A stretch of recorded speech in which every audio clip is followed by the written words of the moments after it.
పూణేకి కేవలం 45 కిలోమీటర్ల దూరంలో ఉన్న సిన్హగఢ్ కోటకి పూణే వాసులు వీకెండ్స్లో హాలిడేస్కి ఈ కోటకి చాలా పెద్ద సంఖ్యలో వస్తుంటారు. దీనికి రీజన్ ట్రెక్కింగ్.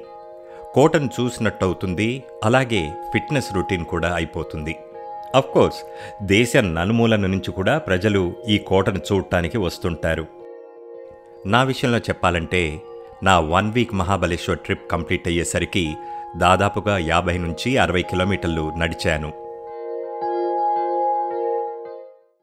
ఈ కొండపైన ఎంత నిశ్శబ్దంగా ఉందంటే తేనెటీగల బజ్జింగ్ సౌండ్ మనకు స్టీరియోఫోనిక్ సౌండ్ లాగా వినపడుతుంది. పేరున్న స్వాతంత్ర్య సమరయోధుల్లో ఒకరైన బాల్ గంగాధర్ తిలక్ ఎండాకాలంలో ఇక్కడికి వచ్చి ఉండేవారంట. ఒకసారి గాంధీజీ కూడా ఆయన్ని కలవటానికి ఇక్కడికి వచ్చారంట. శివాజీకి 4 కొడుకులు, అందులో ఒకరైన రాజారాం మహారాజ్ సమాధి ఇక్కడే ఉంది. ఇదే శివాజీ కొడుకు రాజారాం సమాధి. ఇక్కడ చూశారు కదా, నేను ఈ క్లిఫ్ ఎడ్జ్లో నిలబడ్డాను. తర్వాత ఇక్కడి నుంచి ఈ వ్యాలీ, ఈ డిఫరెంట్గా కనపడే కొండ చాలా చాలా అట్రాక్టివ్గా ఉంది. తర్వాత మనుషుల మాటలు తప్పించి ఇక్కడ వేరే ఒక్క సౌండ్ లేదు. పిన్ డ్రాప్ సైలెన్స్ అంటుంటాం, ఎగ్జాక్ట్లీ ఇక్కడ పిన్ డ్రాప్ సైలెన్స్ ఉంది. చాలా అందంగా ఉంది. ఇక్కడి నుంచి నేరుగా నడుచుకుంటూ వెళ్తే ఒక వాచ్ టవర్ వస్తుంది. ఇదే వాచ్ టవర్.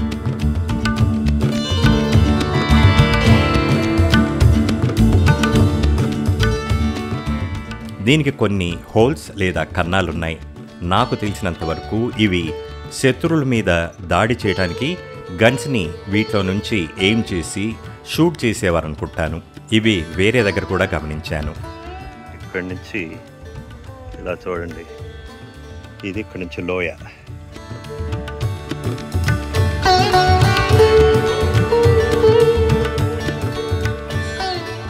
పోయిన వ్లాగ్లో నేను మీతో ఒక మాట చెప్పాను.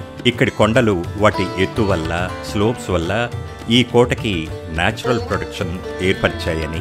అందుకే కొన్ని చోట్ల కోట గోడలు కానీ బురుజులు కానీ కట్టలేదని.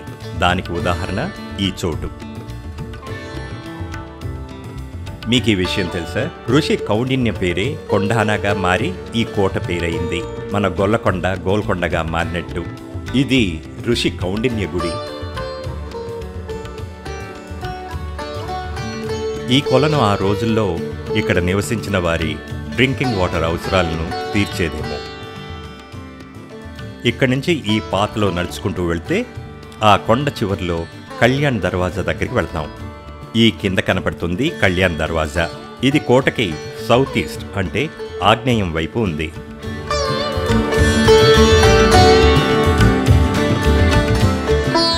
మీరు కళ్యాణ్ దర్వాజా చూస్తున్నారు.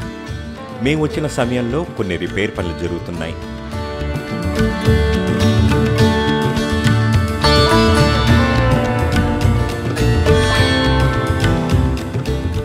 ఆ కాలంలో ప్రజలు ఇక్కడి నుంచి కోటలోకి ప్రవేశిస్తుండేవారు. లోపలికి రాగానే ఈ సిట్అవుట్ లాంటి రూమ్. మనం వీటిని ప్రతి కోటలో చూస్తుంటాం. ఈ కోట వయసు 696 సంవత్సరాలు కాబట్టి అక్కడక్కడ శిథిలావస్థకి వెళ్తుంటే ఇక్కడ కొన్ని రిపేర్స్ చేస్తున్నారు.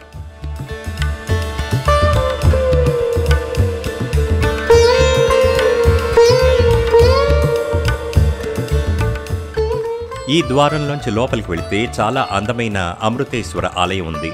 ఇందులో భైరవుడు, భైరవీ దేవతలు ఉన్నారు.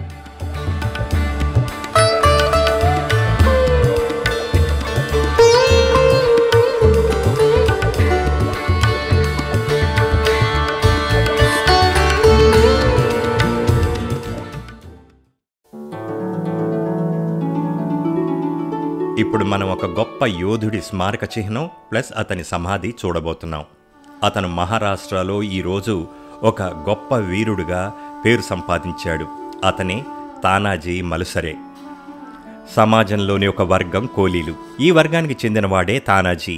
ఈ వర్గం శివాజీ స్థాపించాలనుకున్న స్వరాజ్యం సాధించడంలో చాలా గొప్ప పాత్ర పోషించారు.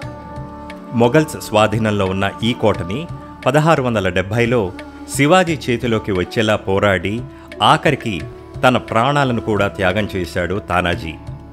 ఈ పోరాటంలో అతని తమ్ముడి పాత్ర కూడా ఉంది. తానాజీ చనిపోయాక అతను యుద్ధం జరుపుతాడు.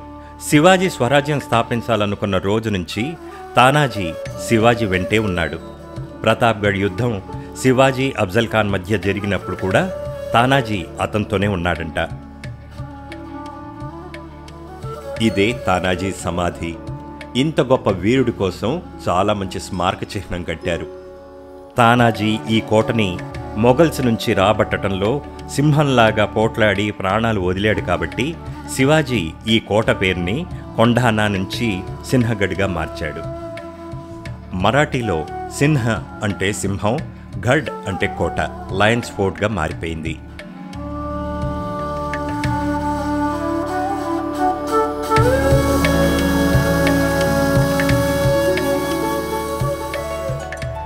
ఇది పూణే దర్వాజా. వందల సంవత్సరాల తర్వాత కూడా చెక్కు చెదరకుండా ఉంది కదా. ఈ స్పైక్స్ ప్రతి కోట యొక్క మెయిన్ డోర్స్కి ఎందుకు వాడతారో తెలుసు కదా. ఏనుగులతో తలుపుల్ని విరగొట్టకుండా ఆపటం కోసం ఈ స్పైక్స్ని పెడతారు. ఇవి ఉంటే ఏనుగులు తలుపుల్ని ఢీ కొట్టలేవు.